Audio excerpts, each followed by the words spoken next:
నాగేశ్వర్ గారు, అమ్మితేనే అభివృద్ధి, ఖజానా నింపుకోవడానికి అమ్మకం ఒక్కటే మార్గం అంటే ఏం చెప్తారు?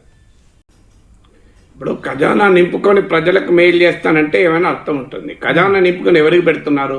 మళ్ళీ పెద్ద పెద్ద బడా వ్యాపారులకే పెడుతున్నారు. మీకు ఉదాహరణకు 2019-20లో ప్రజలపైన పన్నులు వేసి 2,40,000 కోట్ల రూపాయలు పెట్రోల్ డీజిల్ నుంచి సేకరించారు. అందులోకి వెళ్ళి 1,45,000 కోట్లు కార్పొరేట్ రంగానికి 10% పన్ను రాయితీ ఇచ్చేశారు. ఫలితంగా పోనీయండి, పారిశ్రామిక అభివృద్ధి పెరిగిందా అంటే పెరగలేదు. వృద్ధి రేటు 4% పడిపోయింది. సో అందువల్ల ఖజానా నింపి ఎవరు జేబులు నింపుతారన్నది ఒక క్వశ్చన్. రెండోది ఏంటంటే, ఇప్పుడు ఈ వ్యవహారంలో national asset monetisation pipeline అన్న పేరుతోని విమానాశ్రయాలు, రేవులు, శీతల గిడ్డంగులు, స్పోర్ట్స్ స్టేడియంలు, రైల్వే స్టేషన్లు, రైళ్లు, జాతీయ రహదారులు, ఇలా ఒక్కటి కాదు, మొత్తం భారత ప్రభుత్వానికి గ్యాస్ పైప్ లైన్లు, ఆయిల్ పైప్ లైన్లు, ఎలక్ట్రిక్ పవర్ సిస్టమ్స్, ఇలా అన్నిటినీ ప్రభుత్వ ఆస్తుల్ని ప్రైవేట్ వారికి నిర్వహణ కోసం ఇస్తున్నారు.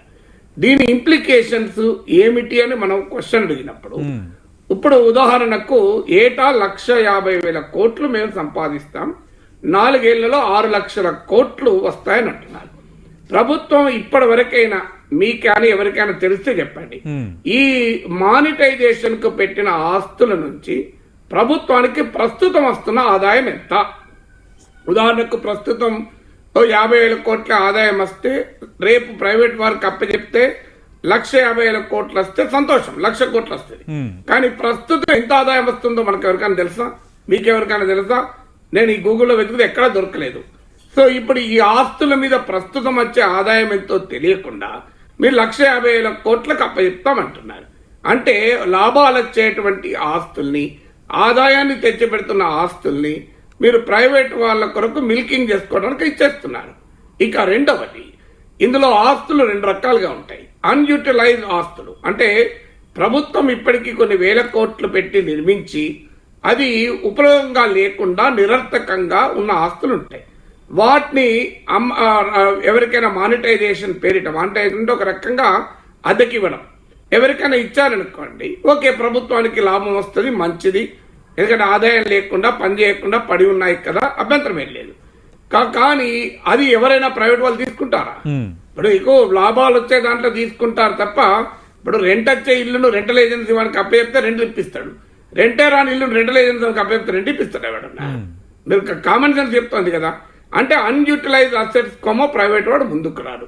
యూటిలైజ్ అసెట్స్ వాడికి ఆల్రెడీ బాగా నడుస్తున్న అసెట్స్ ఉన్నాయి. ఇప్పుడు ఉదాహరణకు జాతీయ రహదారి ఉంది, దాని మీద ఆ రహదారి బ్రహ్మాండంగా ఉంది, ట్రాఫిక్ బాగున్నది, ప్రభుత్వానికి టోల్ ట్యాక్స్ ద్వారా ఆదాయం వస్తుంది అనుకోండి, దాన్ని ప్రైవేట్ వానికి ఇచ్చాడు అనుకోండి, ఏం చేస్తాడు వాడు? టోల్ ట్యాక్స్ పెంచి ఎక్కువ లాభం పొందుతాడు. జరిగేది అదే కదా. సో అందువల్ల ప్రభుత్వం ఈ అన్యూటిలైజ్డ్, యూటిలైజ్డ్ అసెట్స్ మధ్య తేడా ఏమైనా చూపుతుందా? ఇది మొదటి ప్రశ్న. ఇక రెండవ ప్రశ్న, ప్రజలపైన భారాలు మోపరని గ్యారంటీ ఏమైనా ఇస్తారా? ఇప్పుడు విమానాశ్రయాలు ఇస్తున్నారు, విమాన ఛార్జీలు పెంచరా? రేవులు ఇస్తున్నారు, సరుకు రవాణా ఛార్జీలు పెంచరా? జాతీయ రహదారులు ఇస్తున్నారు, మీరు టోల్ ట్యాక్స్లు పెంచరా? పవర్ ట్రాన్స్మిషన్ సిస్టమ్స్ ఇస్తున్నారు, విద్యుత్ ఛార్జీలు పెంచరా? శీతల గిడ్డంగులు ఇస్తున్నారు, రైతులకు దాచుకోవడానికి మీరు అధిక రేటు వేయరా? వీటికి సమాధానం ఉండాలి కదా. మీకు ఉదాహరణకు న్యూ సౌత్ వేల్స్ ఆస్ట్రేలియాలో వాళ్ళపై అది పోల్స్ అండ్ వైర్స్ అంటే విద్యుత్ స్తంభాలు, విద్యుత్ వైర్లు ప్రైవేట్ వాళ్ళకి ఇచ్చేస్తే 5 ఏళ్లలో విద్యుత్ ఛార్జీలు డబుల్ అయ్యాయి. సో అప్పుడు ప్రభుత్వం రంగంలోకి దిగి ఆస్ట్రేలియాలో వారు దాని ధరలు తగ్గించాల్సి వచ్చింది. అందువల్ల ఇది ప్రజలపైన ప్రభావం ఎంత ఉంటుంది, ప్రజలకు భారం, యూజర్ ఛార్జెస్ పెరగవు అనే గ్యారంటీ ప్రభుత్వం ఇస్తోందా? ఇది రెండో క్వశ్చన్. ఇక మూడో క్వశ్చన్ ఏంటంటే, అసలు ఈ ఆస్తులు తమై కావు, అంటే ఈ ఆస్తులు యాజమాన్యం ప్రభుత్వం చేతుల్లోనే ఉంటుంది అన్నప్పుడు ఆ ప్రైవేట్ వారు ఈ ఆస్తుల నిర్వహణ పైన, మెయింటెనెన్స్ పైన ఖర్చు పెడతాడా? ఆస్తుల నుంచి ఎక్కువ లాభం పొందాలని చూస్తాడు. ఇప్పుడు నేను నా ఇల్లు రెంట్కి ఇచ్చాను, 4 ఏళ్ళు రెంట్కి ఇచ్చాను, నాకు విచిత్రం ఏంటంటే ఈ 4 నెలలు వచ్చిన రెంట్కు అదనంగా డబ్బులు ఖర్చు పెట్టి రిపేర్లు చేయించుకుంటున్నాను ఇప్పుడు. ఎందుకంటే రెంట్ తక్కువ వచ్చింది, నా మెయింటెనెన్స్ ఎక్కువ అవుతుంది ఇప్పుడు. నేను దానికి పెయింటింగ్ లేసి, మళ్ళీ కలర్ లేసి, బండలు క్లీన్ చేయించి నాకు ఇంకెక్కువ ఛార్జ్ అవుతుంది. మీకు ఉదాహరణకు ఇంకో గుంటూరు జిల్లాలో ఒక రైతు నాకు చెప్పాడు, ఆయన 3 ఎకరాల భూమిని తమలపాకు సాగు కొరకు వేరే వాళ్ళకి ఇచ్చారు మానిటైజేషన్ అని. అతను ఆ తమలపాకు ఉత్పత్తి దిగుబడులు పెంచడానికి పెద్ద ఎత్తున లవణాలు వేసి ఉప్పును కనుక భూమిలో మిక్స్ చేసి పెద్ద ఎత్తున కల్టివేషన్ పెంచితే 3 ఏళ్ల తర్వాత ఏం జరిగిందంటే ఈ తమిళపాకు కౌలుకిచ్చిన వాడు పే చేసిన దానికన్నా ఎక్కువ ఖర్చు పెట్టాల్సి వచ్చింది మళ్ళీ భూమిని రెస్టోర్ చేసుకోవడానికి. నేను ఇంకొక ఉదాహరణ చెప్తాను. సింగపూర్ లో ఈ suburban trains and signal systems ను ప్రైవేట్ వాళ్ళకి అప్పచెప్పారు. వాళ్ళు మెయింటెనెన్స్ లో ఏమాత్రము ఖర్చు పెట్టకపోతే బ్రేక్ డౌన్లు పెరిగిపోయి రైళ్లు మధ్య ఆగితే సింగపూర్ ప్రభుత్వం దాన్ని జాతీయం చేసింది. సో ఇది ఆస్ట్రేలియా సింగపూర్ లో ఉదాహరణ నేను చెప్తున్నాను. అందువల్ల ఈ మెయింటెనెన్స్ పైన ఖర్చు పెడతారా? ఇది 3వ ప్రశ్న. 4వ ప్రశ్న ఏంటి? మీరు క్రోనిజం పెరగదా, అంటే మీకు కావలసిన వారికి ఇవ్వరా? ఇవాళ ఉదాహరణకు ఎలక్టోరల్ బాండ్స్ ద్వారా బీజేపీకి 85% డబ్బులు వచ్చాయి. సో ఎవరిచ్చారు? బిగ్ బిజినెస్ హౌసెస్ ఇచ్చాయి. రేపు ఈ ఆస్తులు కూడా బిగ్ బిజినెస్ హౌసెస్ ఇవ్వరా? మీకు ఒక ఉదాహరణ చెప్తాను. మీకు ముంబై విమానాశ్రయం అదాని వారు బిడ్డింగ్ చేసినప్పుడు జీవీకే వాళ్ళు ఇవ్వనంటే అడ్డుపడితే జీవీకే మీద సిబిఐ ఈడీ దాడులు జరిగినాయి. మన కళ్ళ ముందర జరిగింది కదా. అప్పుడు జీవీకే వాడు అంగీకరించాల్సి వచ్చింది. రేపు జరగదా ఇది? అంటే అదానికి పట్టుకుని వచ్చేదా ముంబై ఎయిర్పోర్ట్? ఇది ఒక ఉదాహరణ చెప్తాను. 2వ ఉదాహరణ, నార్మల్ గా రేవులు 30 ఏళ్ళకి ఇస్తారు లీజు. విజింజం పోర్ట్ అని కేరళలో ఉన్న పోర్టు 40 ఏళ్ళకి ఇచ్చారు అదానికి. ఎట్లా ఇచ్చారు? 2వ ఉదాహరణ. 3వ ఉదాహరణ చెప్తాను. మీకు దాబోల్ పవర్ ప్రాజెక్ట్ ఎన్రాన్ కి కాంట్రాక్ట్ ఇచ్చారు. ఈ ప్రభుత్వం కాదు, అంతకుముందు ప్రభుత్వం. దాంతో మహారాష్ట్ర ఎలక్ట్రిసిటీ బోర్డే దివాలా తీసింది. 4వ ఉదాహరణ చెప్తాను. ఇండియన్ హోటల్స్ టాటా వాళ్ళు లీజుకు తీసుకుంటే లీజ్ పీరియడ్ అయిపోయే లోపల కోర్టులో కేసేసి ఫ్రెష్ గా లీజును అడ్డుకున్నారు. అడ్డుకొని వాళ్ళు అనుభవించారు దాన్ని. తర్వాత వాళ్ళకే ఆ లీజ్ వెళ్ళింది. 5వ ఉదాహరణ చెప్తాను. మీకు ఆదానికి ఇటీవల 6 ఎయిర్పోర్ట్లు ఇచ్చారు. ఏది మీకు త్రివేంద్రం ఎయిర్పోర్టు, గౌహతి ఎయిర్పోర్టు, లక్నో ఎయిర్పోర్ట్లు. ఈ ఎయిర్పోర్ట్లు ఇచ్చినప్పుడు నీతి ఆయోగ్ కేంద్ర ప్రభుత్వ సంస్థ చెప్పింది. అలాగే department of economic affairs, ministry of finance, కేంద్ర ఆర్థిక మంత్రిత్వ శాఖలో శాఖ చెప్పింది, అయ్యా అనుభవం లేని వారికి ఇది ఇవ్వకూడదు. ఇదివరకు రెండు కన్నా విమానాశ్రయాలు ఎక్కువ మందికి ఎక్కువ ఇవ్వకూడదు అని చెప్పింది. కానీ ఏమాత్రం అనుభవం లేని ఆదానికి 6 కారు విమానాశ్రయాలు ఇచ్చేశారు కదా. సో ఎలా ఇచ్చారు? ఇంకొక పాయింట్, ఇక నెక్స్ట్ పాయింట్ ఇంకోటి చెప్తాను. ప్రైవేట్ వాళ్ళంతా ఎఫిషియెంట్ గా ఉన్నారని కూడా చెప్పగలమా? మీకు ఉదాహరణకు అనిల్ అంబానీకి రాఫెల్ యుద్ధ విమానాల కాంట్రాక్ట్ వచ్చింది. నాకు ఎవరినైనా చెప్పమనండి, జయప్రకాష్ నారాయణ గారిని కానీ నరసింహమూర్తి గారిని కానీ అనిల్ అంబానీ సక్సెస్ఫుల్ గా నడిపిన ఒక కంపెనీ పేరు చెప్పండి. ఎలా ఇచ్చారు మరి? భూషణ్ పవర్ అండ్ స్టీల్ 55,000 కోట్ల రూపాయలు బ్యాంకులకు ఇవాళ ఎగనామం పెట్టారు, దివాలా తీసింది.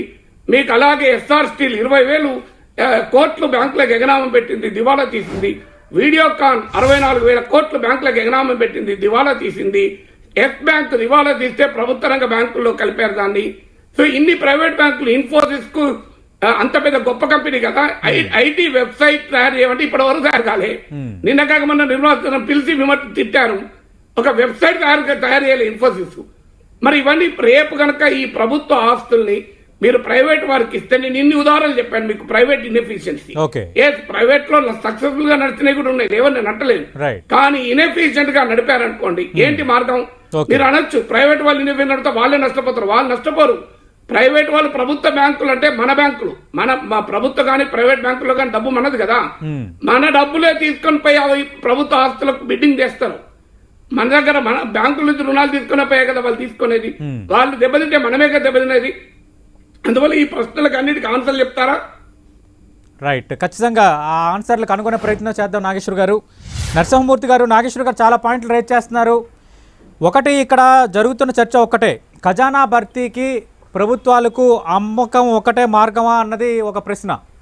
2, ఇక్కడ అన్యూటిలైజ్ ఎసెట్స్ని ప్రైవేట్ వాళ్ళు ఇవ్వటం అనేది ఒక అంశం అయితే, ఇక్కడ ఆల్రెడీ యూటిలైజ్డ్ ఎసెట్స్ని ప్రభుత్వాలు ప్రైవేట్ చేతుల్లో పెట్టడం అనేది కరెక్టేనా అన్నది మరో ప్రశ్న.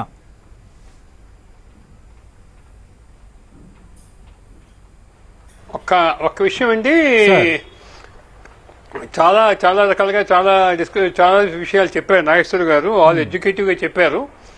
బేసిక్ ఇష్యూ ఏంటంటే అసలు పిఎస్యూస్ ఎందుకు వచ్చాయి, పబ్లిక్ సెక్టర్ గవర్నమెంట్ ఎందుకు ఇన్వెస్ట్ చేసింది అంటే, ఆఫ్టర్ ఇండిపెండెన్స్ మనకి క్యాపిటల్ క్రియేషను, ఎంప్లాయ్మెంట్ క్రియేషను, కొన్ని విషయాల్లో ఎక్కువ క్యాపిటల్ ఏవి గవర్నమెంట్ పబ్లిక్ ఇన్వెస్ట్ చేయదు కాబట్టి, ఇన్వెస్టర్స్ ఇన్వెస్ట్ చేయరు కాబట్టి, కొన్ని అవసరాలు బట్టి కొన్ని పీరియడ్స్లో ఇన్వెస్ట్మెంట్స్ వచ్చాయి.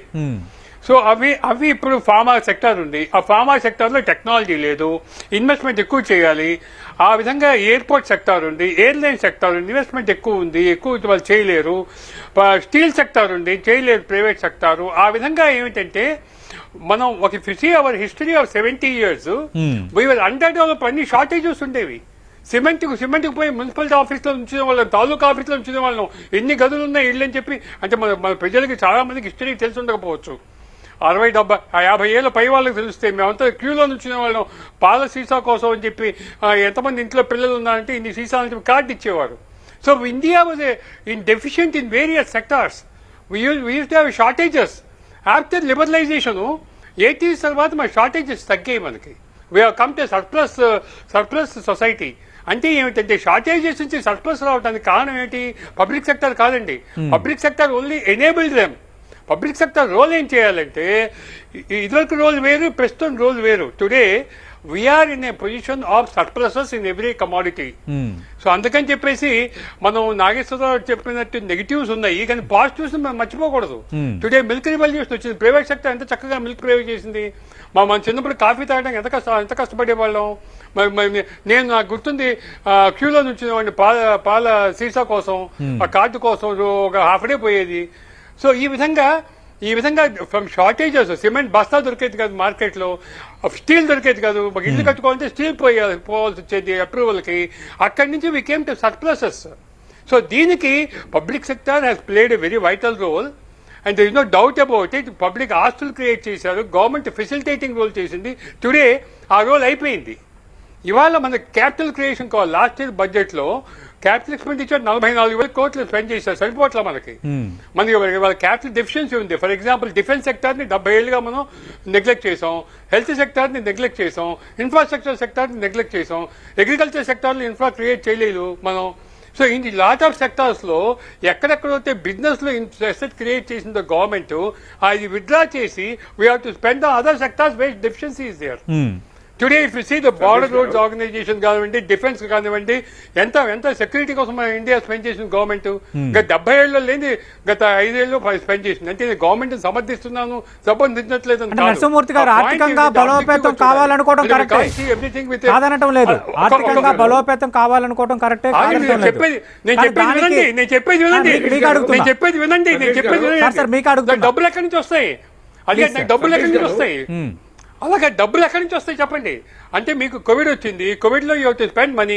వాడికి ఫ్రీగా ఇమ్మంటారు, ప్రతి వాడికి ఫ్రీగా 10,000 ఇమ్మంటారు. ఇదే నాగేశ్వరరావు పక్క నుంచి మీకు ఎకానమీ పెరగాలంటారు, మీరు అప్పు చేయకూడదు అంటారు. How it is possible? Alternatives ప్రభుత్వాలు కనిపించడం లేదా? అది కాదండి. అంటే నాకు అర్థం కావట్లేదు. మీరు అడిగింది, చెప్పేది వింటే అర్థం అవుతుంది మీకు. ఒక పద్ధతి. ఇప్పుడు అది కాదండి, సెంట్రల్ గవర్నమెంట్ అప్పులు చేస్తోంది. అప్పులకి లిమిట్ ఉంటుంది కదా. అసెట్ మానిటైజ్ చేసి అసెట్ క్రియేట్ చేస్తే తప్పు లేదు. మీరు అసెట్ మానిటైజ్ చేసి పప్పు బెల్లం చేస్తే తప్పు. అంటే ఇప్పుడు ఇవాళ అసెట్ మానిటైజ్ చేసి గవర్నమెంట్ ఇస్ క్రియేటింగ్ అసెట్, మీరు అది క్వశ్చన్ చేయండి. అసెట్ మానిటైజేషన్ వల్ల వచ్చిన డబ్బు కొత్త అసెట్ క్రియేట్ చేస్తే తప్పు లేదు. అంటే ఇవాళ ఇది కొత్తగా వచ్చింది కాదు. 92, 93లో మన తెలుగు వాళ్ళు జీవి రామకృష్ణ గారిని ఫస్ట్ సెబీ చైర్మన్, తర్వాత ఆయన స్టేట్ బ్యాంక్ చైర్మన్, ఆయన్ని జీవి రామకృష్ణ కమిషన్ వేసింది. ఆ కమిషన్ చెప్పింది government should not be in business, government only should be in strategic business లో ఉండాలి. ఇవాళ స్ట్రాటజిక్ అసెట్స్ లో గవర్నమెంట్ ఉంది, మిగతా అసెట్లు మానిటైజ్ చేసి కొత్త మార్గాలకి మీరు స్పెండ్ చేయాలి. అంటే మీరు ఆస్తి అమ్మి మీరు పప్పు బెల్లం చేస్తే తప్పండి, అప్పు చేసి పప్పు గుళ్ళలాగా. కానీ ఇవాళ ఆస్తి అమ్మి ఆస్తి క్రియేట్ అవుతుంది. If you see last 7 years of the new government 70 ఏళ్ళలో స్పెండ్ చేసిన దానికి డబుల్ స్పెండ్ చేస్తున్నారు asset creation. So asset creation కి asset monetisation there is no choice. మీరు అప్పు చేసి అసెట్ మానిటైజ్ చేస్తే మీకు వడ్డీ భారం ఎక్కువ అవుతుంది. అండ్ కోవిడ్ టైంలో ఇందాక చెప్పారు ఎకానమీ పికప్ అవ్వాలి. ఈ కోవిడ్ టైంలో ఎలా పికప్ అవుతుంది? కేన్స్ థియరీ కానివ్వండి, మీరు అప్పు చేసి స్పెండ్ చేయమన్నారు ఎకానమీ పికప్ అవ్వాలంటే. So when the economy is growing, when the economy has to be kick started in a downturn like COVID, when global crisis, every government in the world made higher debt for pumping the economy. ఈ రోజున asset monetization, the role of ఒక రోజు of PS ఒక రోజు అయిపోయిందండి. Right. ఏ రోజుకి వచ్చిన అవసరాన్ని బట్టి ఆ రోజు మనం చూసుకోవాలి ఎకానమీని. Okay. ఇవాళ పిఎస్యూస్ అక్కర్లా మనకి private sector taken over. Private sector లో బ్యాడ్ యాపిల్స్ ఉన్నాయి, పబ్లిక్ సెక్టర్ కూడా బ్యాడ్ యాపిల్స్ ఉన్నాయి. Right. 90 public sector units out of 260 are incurring losses. ఆస్తులు ఉన్నాయి, లాసులు ఉన్నాయి. పబ్లిక్ సెక్టర్ లో వచ్చిన government interference, political interference and union activism అండి. యూనియన్ యాక్టివిజం చాలా చాలా రకాల రోగాలు ఉన్నాయి పబ్లిక్ సెక్టర్ కి. సో లాస్ట్ లో వచ్చేవి మానిటైజ్ చేసి ఫుల్ గా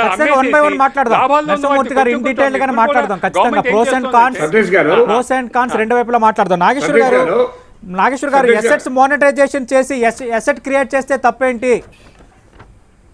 అవి పప్పు బెల్లాలు గట్ట పంచితే దాన్ని ఖచ్చితంగా తప్పు పట్టాలి, కానీ ఇక్కడ ఎసెట్ మానిటైజేషన్ ద్వారా మళ్ళీ ఎసెట్ క్రియేట్ అవుతుంది కదా, అది ఆర్థిక రంగానికి ఊతమిచ్చేదే కదా అంటున్నారు నరసింహమూర్తి గారు. ఇప్పుడు ఒకవైపు ఏమో నరసింహమూర్తి గారు ప్రభుత్వ రంగ సంస్థలు ఉండవద్దు అంటున్నారు. మళ్ళీ ఏమంటున్నారు? ఆస్తులు అమ్మి మళ్ళీ ప్రభుత్వ రంగమే ఆస్తులు సృష్టించాలంటున్నారు. ఈ రెండు కాంట్రడిక్షన్ కదా. అంటే ఇప్పుడు జాతీయ తప్పకుండా కాంట్రడిక్షన్ కాదు. ఎందుకంటే మీరు మాట్లాడేటప్పుడు డిస్టర్బ్ చేయలేదు.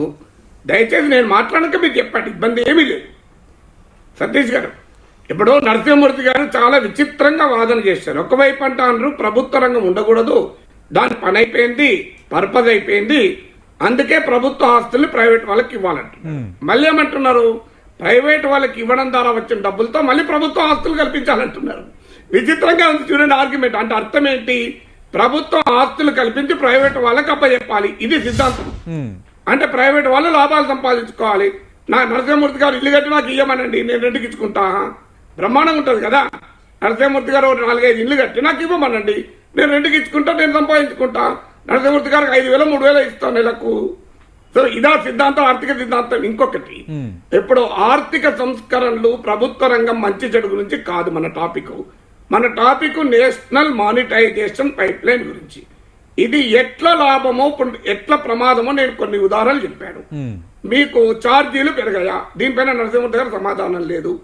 దీని క్రోనిజం కాదా? నేను ఇన్ని ఉదాహరణలు ఇచ్చాను, దానికి సమాధానం లేదు. లాభాలు వచ్చేటువంటి వాస్తుల్ని మీరు అప్పచెప్తే అది ప్రభుత్వానికి నష్టం కాదా? మీకు ఒక ఉదాహరణ చెప్తాను. ప్రభుత్వానికి ఆదాయం ఎట్లొస్తుంది అని అంటున్నారు. మీకు ఉదాహరణకు చమురు రంగంలో 2 సంస్థలు ఉన్నాయి. ఒకటి IPCL, ఒకటి రిలయన్స్ ఎంత కట్టింది పన్ను? 3.1% కట్టింది ఎఫెక్టివ్ ట్యాక్స్ రేట్. IPCL ఎంత కలిసింది? 29.22% కట్టింది.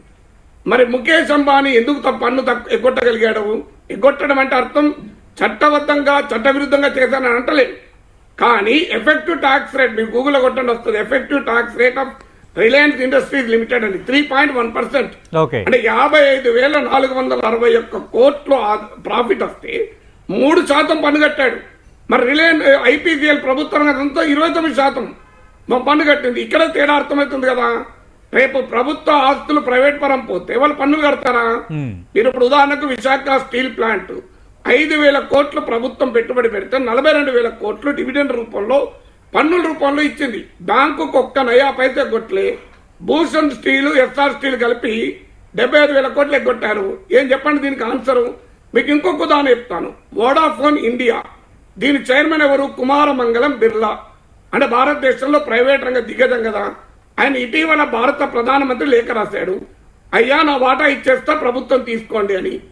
మరి ప్రభుత్వము అసమర్థంగా ఉండి ప్రైవేట్ సమర్థవంతంగా ఉంటే ప్రైవేట్ రంగ దిగ్గజమైన కుమార్ మంగళం బిర్లా నేను వోడాఫోన్ లో ఉన్న నా వాటా 24% ఇచ్చేస్తా, మీరు తీసుకోండి అని ఎందుకన్నాడు? మీరు ఇలా BSNL కు అప్పులు ఉన్నాయని చెప్పి మీరు అమ్ముతామంటున్నారు. వోడాఫోన్ అప్పులు తెలుసా? 1,80,000 కోట్లు. 1,80,000 కోట్లు. అందులో 23,000 కోట్లు బ్యాంక్ అప్పులు. ప్రభుత్వానికి డ్యూస్, స్పెక్ట్రమ్ డ్యూస్, అలాగే AGR డ్యూస్ కలిపితే మొత్తం అప్పులు వోడాఫోన్ ఇండియాకు 1,80,000 కోట్లు.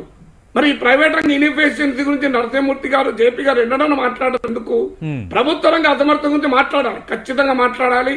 నష్టాలు వచ్చే ప్రభుత్వ రంగ సంస్థలు వెంటనే అమ్మండి. నేను ఎట్టి పరిస్థితులు ఒప్పుకోను. అంటే నాగేశ్వర గారు మరో ప్రత్యామ్నాయం లేదు, ప్రభుత్వానికి మరో చాయిస్ లేదన్నారు నరసింహమూర్తి గారు. రంగం ద్వారా ప్రజల సొమ్ముకు,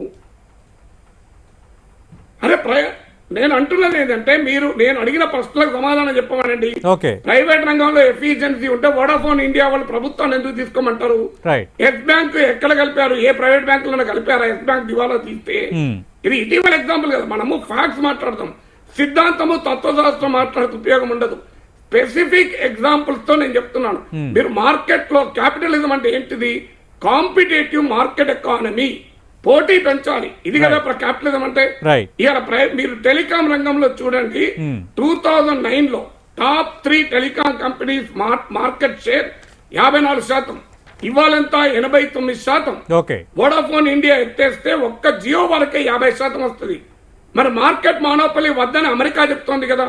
మీరు అమెరికాలో 1890లో షెర్మన్ చట్టం అని తెచ్చి ఆ రోజే గుత్తాధిపత్యాన్ని ఆపారు. ఇవాళ కొరియాలో గుత్తాధిపత్యం పైన చర్యలు తీసుకుంటున్నారు. అమెరికాలో Google, Facebook, Amazon anti trust కేసులు ఎదుర్కొంటున్నాయి.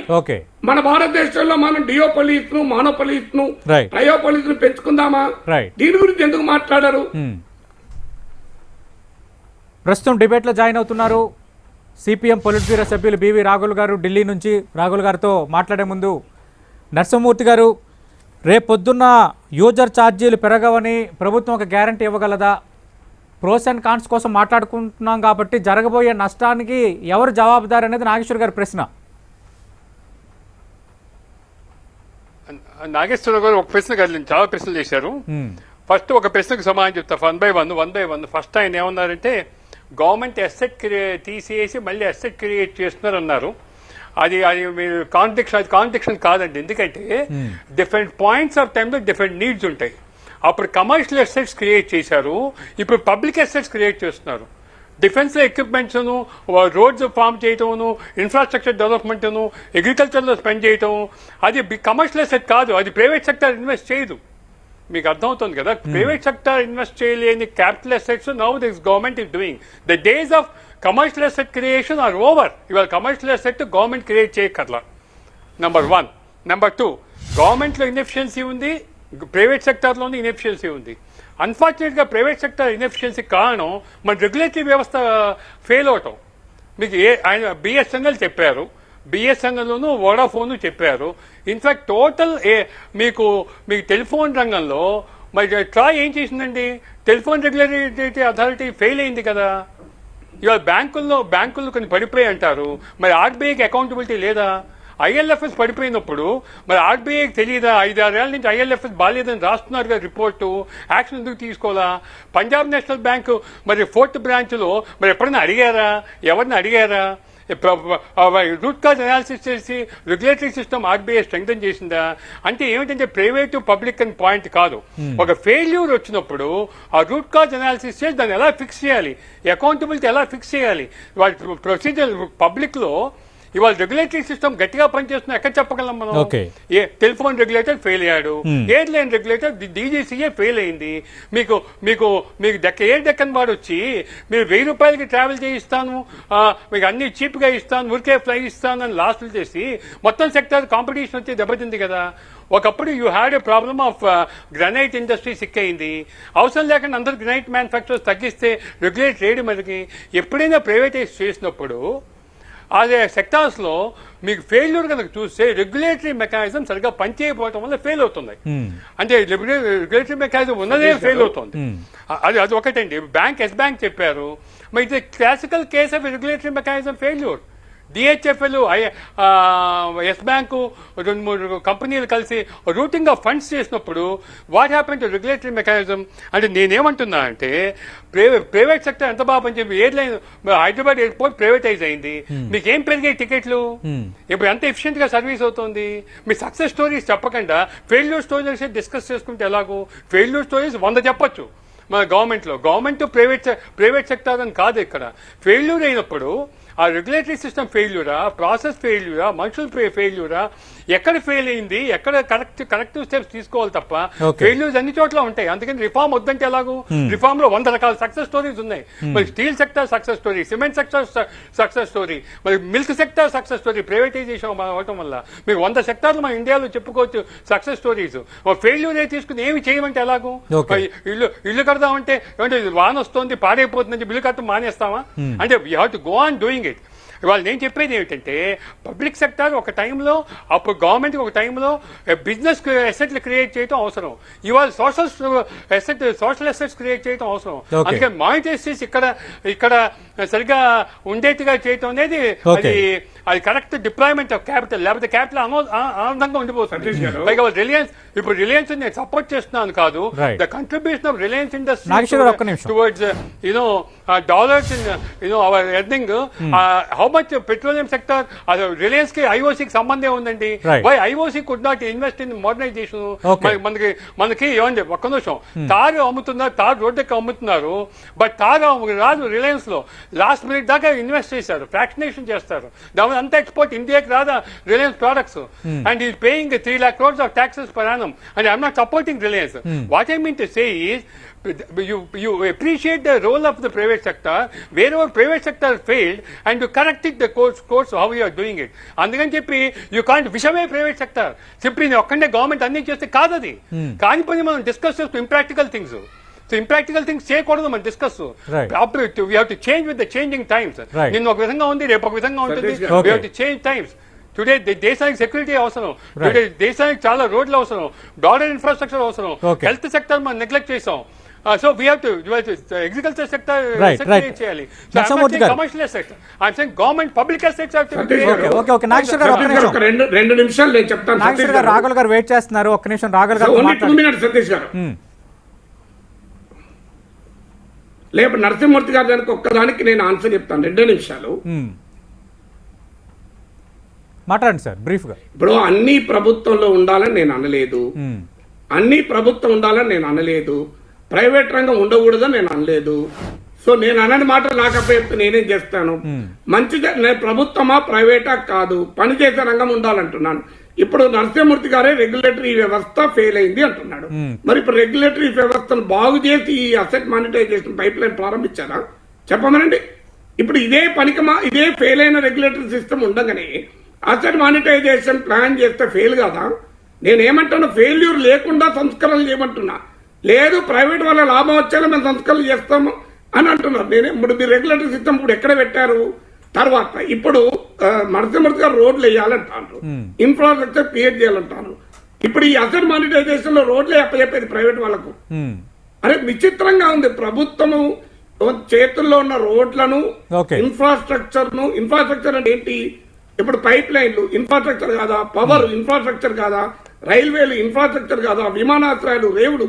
ఇప్పుడు అసెట్ మానిటైజేషన్ లో అప్పచెప్తున్నది కమర్షియల్ అసెట్స్ కాదు, హోటల్ అప్పచెప్పడం లేదు, అప్పచెప్తున్నది ఇన్ఫ్రాస్ట్రక్చరే. మరి ఒకవైపు ప్రభుత్వము ఇన్ఫ్రాస్ట్రక్చర్ వేయాలి అంటున్నారు, ఇంత అసమర్థ ప్రభుత్వం కూడా వేయాలంటారు. మళ్ళీ ఆ ఇన్ఫ్రాస్ట్రక్చర్ వేసిన తర్వాత ప్రైవేట్ వాళ్ళకి అప్పచెప్పాలంటున్నారు. అంటే ఇది బిగ్ బిజినెస్ కి అప్పచెప్పాలని కాదా? ఇప్పుడు ఈ థియరీ ఏం చెప్తుంది? దేశంలో ఉన్న 3-4 అంబానీలకు, అదానీలకు ఈ దేశ సంపదను మొత్తం అప్పచెప్పడమే రిఫార్మ్స్ అయితే, ఆ రిఫార్మ్స్ వద్దని చెప్తున్నాం, ప్రజలకు ఉపయోగపడే రిఫార్మ్ చేయమంటున్నాం. ప్రస్తుతం డిబేట్ లో జాయిన్ అవుతున్నారు, కొద్దిసేపు నుంచి వెయిట్ చేస్తున్నారు సిపిఎం పొలిట్ బ్యూరో సభ్యులు రాఘుల్ గారు. రాఘుల్ గారు నమస్తే సార్. నమస్కారం. రాఘుల్ గారు, ఇక్కడ స్పెసిఫిక్గా మోనిటైజేషన్ పైప్ లైన్ కోసం ఇన్ డీటెయిల్గా చర్చ జరుగుతోంది 10 TV రచ్చబండలో భాగంగా. స్పెసిఫిక్గా ప్రభుత్వం ఇస్తున్న వివరణ ఏంటంటే, ఇది ఏమాత్రం అమ్మకం కాదు, లీజు మాత్రమే, హక్కులు మాత్రం ప్రభుత్వం వద్దనే ఉంటాయి, ఏదో అమ్మేస్తున్నామంటూ ఒక దుష్ప్రచారం చేస్తున్నారనేది ప్రభుత్వం చేస్తున్న విమర్శ.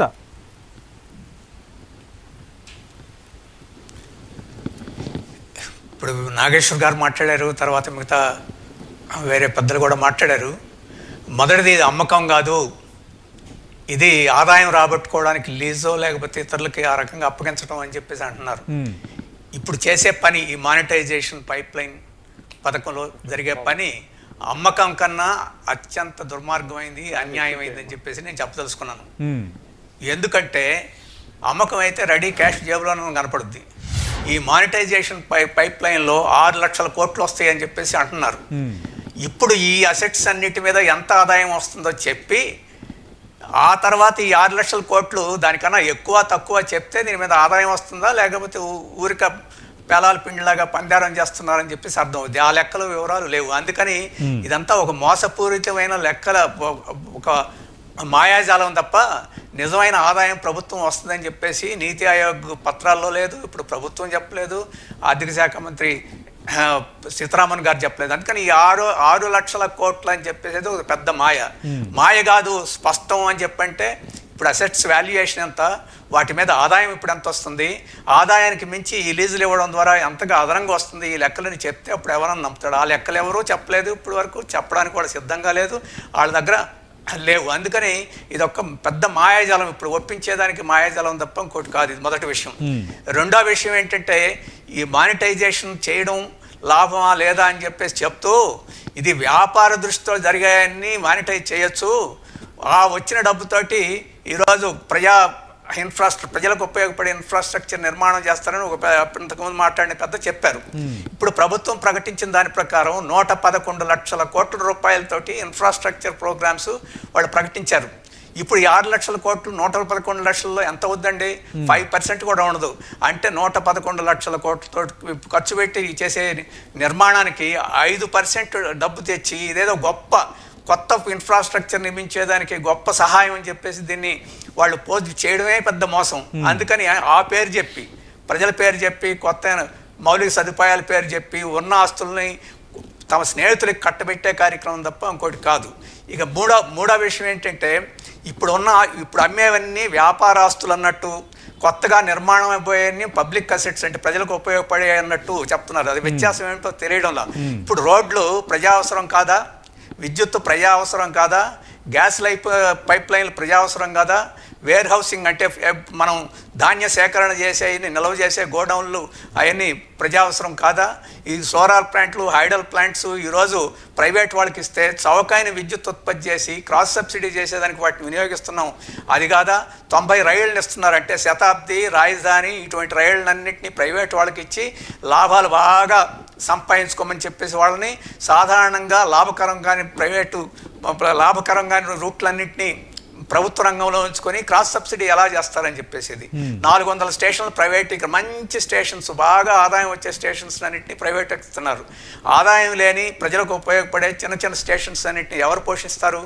ఈరోజు ఇది ప్రజలకు ఉపయోగపడే సర్వీసెస్ అని, ఈ సర్వీసెస్ అన్నింటినీ ఈ రకంగా మానిటైజ్ చేసి వాటి సర్వీసెస్ అన్నింటినీ లాభాలన్నీ కట్టబెట్టడం అని చెప్పేసి ఇది ప్రజాద్రోహం తప్ప ఇంకోటి కాదు. ఇంకొక విషయం కూడా చెప్పదలుచుకున్నాను. ఈరోజు ఇటువంటి మానిటైజేషన్ అని చెప్పేసి ఇంగ్లాండ్లో జరిగింది, సౌత్ కొరియాలో జరిగింది, ఇటలీలో జరిగింది, ఈవెన్ కొన్ని అంశాల మీద అమెరికాలో జరిగింది. అవన్నీ ఫెయిల్యూర్ స్టోరీస్. వాటన్నిటి మూలంగా ధరలు పెరిగినాయి, సేవల యొక్క ధరలు పెరిగినాయి, ప్రజలు భరించలేని పరిస్థితి వచ్చింది. అందుకని వాటన్నిటిని మళ్ళీ సబ్సిడీలు ఇచ్చుకుంటూ మళ్ళీ ప్రభుత్వం ప్రజల ఆగ్రహానికి గురి కాకుండా ఉండాల్సిన పరిస్థితి వచ్చింది. ఇక రెండవది, ఈరోజు ఈ మానిటైజ్ చేసిన సంస్థలన్నింటిలోనూ ఉపాధి ఉంటుందా లేదా, ఉద్యోగులను ఉంచుతారా లేదా, రేషనలైజ్ చేస్తారా లేదా, తీసేస్తారా లేదా, దాని వారి గురించి ఇప్పుడు వరకు స్పష్టంగా చెప్పలా. ఆ ఉద్యోగులకి వారి హక్కులకి ఏం భంగం కలగకుండా చేస్తామని చెప్తే అదొక రకం, ఇప్పుడు వరకు చెప్పలా. ఇప్పటి వరకు జరిగిన అనుభవాలన్నీ చూస్తే చాలా ప్రమాదకరం. ఏంటంటే ఉన్న ఉద్యోగాలన్నీ ఖాళీ అయిపోయే పరిస్థితి ఉంది. ఆ రకం ఖాళీ అయి వారు సంపాదించుకునేదానికి అవకాశం ఉంది. మూడోది ఏంటంటే ఈరోజు ప్రభుత్వ రంగం ఉంది కాబట్టి కొంత మేరకు సామాజిక న్యాయం జరుగుతుంది. ఆడవాళ్ళకి కానీ, దళితులకు కానీ, గిరిజనులకు కానీ, ఓబీసీలకు కానీ, అంగవైకల్యం కలిగిన ఇటువంటి వారికి రిజర్వేషన్స్ ఉన్నాయి. ఇప్పుడు అవన్నీ మట్టి కొట్టుకుపోతే ఆ రకంగా అన్యాయం కూడా జరుగుద్ది. అంటే ధరలు పెరిగి సామాజిక న్యాయం దెబ్బతిని, అలాగే క్రాస్ సబ్సిడీ సౌకర్యాలన్నీ పోయి, అలాగే ఎంత ఆదాయం వస్తుందో స్పష్టంగా తెలియని పద్ధతిలో ఈరోజు ఇది జరిగితే ఇది ప్రజలకు ఉపయోగం అని చెప్పడం అనేది చాలా ఆశ్చర్యకరం. ఇప్పుడు విద్యారంగానికి ఖర్చు పెడతాం, విద్యారంగాన్నంతా ప్రైవేటీకరిస్తూ ఇంకా విద్యారంగానికి నువ్వు ఖర్చు పెట్టేదేంటి? వైద్య రంగాన్నంతటిని ఈరోజు కార్పొరేట్ సంస్థలకు అప్పచెప్తూ వైద్య రంగానికి ఖర్చు పెట్టేదేంటి? వాటికి ఖర్చు పెట్టకుండా ఉండడం బట్టే ఈరోజు ఇంత దుస్థితి. కరోనా వచ్చినా కానీ మన ప్రభుత్వ వైద్య వ్యవస్థ దాన్ని తట్టుకోలేకపోయింది. ఇప్పుడు ఎవరు వద్దన్నారు ఈ నాళ్ళ నుంచి వాటికి పెట్టకుండా ఆపింది. ఇప్పుడు కొత్తగా తీసుకొచ్చి పెట్టడం అని చెప్పేసేది ప్రజలందరూ విద్య గురించి ఆలోచిస్తున్నారు, ఆరోగ్యం గురించి ఆలోచిస్తున్నారు కాబట్టి ఆ మాటలు చెప్తే ఈరోజు ప్రజలను మోసం చేయొచ్చు అని చెప్పడం తప్ప వాటిని ఆ రంగాలనేమో ప్రైవేటీకరిస్తున్నావు. పెద్ద పెద్ద కార్పొరేట్ సంస్థ, విదేశీ కార్పొరేట్ సంస్థలని పెట్టుబడిని ఆహ్వానిస్తున్నాం. ఇప్పుడు వాటిలో పెట్టుబడి పెట్టి ఈరోజు చేస్తామంటున్నారు. ఇప్పుడు హౌసింగ్ ఉంది, పేదలకు ఇళ్ళు ఉంది, అది ప్రజాపయోగం. వాటికి ఏమైనా పెడతావా? ఇప్పుడు కొత్త హౌసింగ్ విధానం కేంద్ర ప్రభుత్వం ప్రకటించింది. ఇప్పటికే నిర్మాణం చేసిన ఇళ్లని Okay. ప్రైవేట్ వాళ్ళకి ఇచ్చేస్తామని ప్రకటించింది. కొత్తగా చేసే నిర్మాణం చేసే ప్రైవేట్ వాళ్ళకి అప్పిస్తుంది. అవన్నీ ప్రైవేట్కి ఇస్తూ కొత్తగా ఈ డబ్బు సంపాదించి ఆ రంగాల్లో పెట్టి నేను ఖర్చు పెట్టి ప్రజలకు ఉపయోగపడతానని చెప్పేసేది పచ్చి మోసం, దగాదప్ప ఇంకోటి కాదు. ఇప్పుడే నాగేశ్వరరావు గారు చెప్పారు రెగ్యులేటరీ వ్యవస్థ గురించి. రెగ్యులేటరీ వ్యవస్థ, regulators are regulated in the world. అన్ని దేశాల్లోనూ ప్రభుత్వం రెగ్యులేషన్ కోసం నియమించిన రెగ్యులేటరీ కమిషన్స్ అన్నిటినీ ఈ పెద్ద పెద్ద కార్పొరేట్ కంపెనీలని రెగ్యులేట్ చేస్తున్నాయి. వారి ఆ పర్సనల్ నియమించే దాంట్లోనూ, వాటిని జోక్యం చేసుకునే దాంట్లోనూ, అవసరమైతే వాళ్ళని తీసేసే దాంట్లోనూ, పెట్టే దాంట్లోనూ, వీటన్నిటికి మించి రెగ్యులేటరీ కమిషన్స్ కొన్ని రూల్స్ ప్రకారం ప్రభుత్వం చేసిన చట్ట ప్రకారం చేస్తాయి. ఆ చట్టాలే మార్చేసిన తర్వాత రెగ్యులేటరీ కమిషన్స్ ఏం చేస్తాయి? ఈరోజు ఎలక్ట్రిసిటీ రెగ్యులేటరీ కమిషన్స్ ఉన్నాయి. అవి ప్రభుత్వాలు చెప్పినట్టు తలాడిస్తూ ఊగిస్తున్నాయి. ఎందుకంటే చట్టాల్లో అట్లా ఉన్నాయి కాబట్టి. చట్టాల్లో కార్పొరేట్ సంస్థలకు అనుగుణంగా రూల్స్ రెగ్యులేషన్స్ రూపొందించి రెగ్యులేటరీ కమిషన్స్ చేసేస్తాయి అని చెప్పేసి మాట్లాడుతున్నారు. ఇవన్నీ ప్రజల్ని మోసగించి ఏదో ఒక రకంగా మింగించాలని చెప్పి చేసే ప్రయత్నం తప్ప ఇంకోటి కాదు. అందుకని ఇది ప్రైవేటైజేషన్ కన్నా చాలా అన్యాయమైన పద్ధతి, చాలా మోసకార్యమైన పద్ధతి. ఆస్తులు మా దగ్గరే ఉంటాయి అని చెప్పి చెప్పడం ద్వారా ప్రజల్ని ఈ విషగొలికిన మింగించే ప్రయత్నం తప్ప ఇంకోటి కాదు. అంటే రాఘుల్ గారు కేవలం కేంద్రంలోనే కాదు కదా, చాలా రాష్ట్రాలు కూడా ఇదే ఒక ప్రత్యామ్నాయ మార్గం అనుకుంటున్నాయి కదా ఆదాయం పెంచడానికి. మనం చూసాం ఆంధ్రప్రదేశ్లో గంగవరం ఫోర్టు లీజుకి ఇవ్వడం కానీ, అలాగే తెలంగాణలో కొన్ని భూముల్లో అమ్మి దాని ద్వారా వచ్చే ఆదాయాన్ని ప్రజా సంక్షేమానికి ఖర్చు పెడతామని ఒక లైన్ తీసుకోవటం కానీ.